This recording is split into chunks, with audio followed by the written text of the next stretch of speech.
Patong mo lang muna dyan.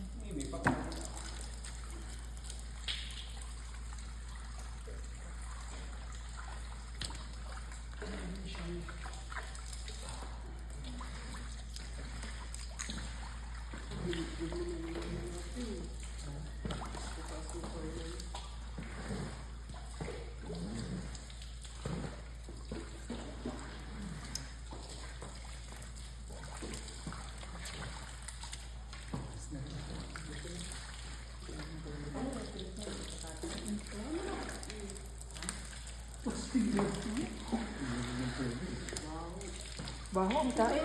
Tae yan eh. Mas mabaho yung tae mo dyan. Oo. Ay na.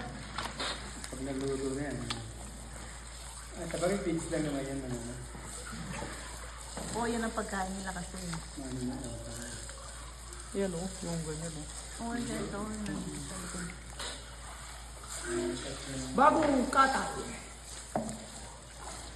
Fresh from the farm. Literally. Talaga nga, yan ang hinahanap sa Pinas, sariwa. Eh sa atin talaga sariwa eh. Dito talagang puro. Yun ang hinahanap ng mga dito. Yung fresh. Ito frozen eh. Dito frozen. Kahit sa isda.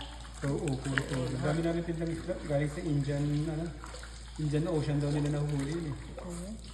Yan kasi product ng India yun. Yung mag-drink ko kung magulang. Yung mga tuna steak. Tuna. Tuna. Eh, ano na. Isako ko na itong mga may garbage bag naman siya dun. Ayan o, tapos na. Dan. Dan.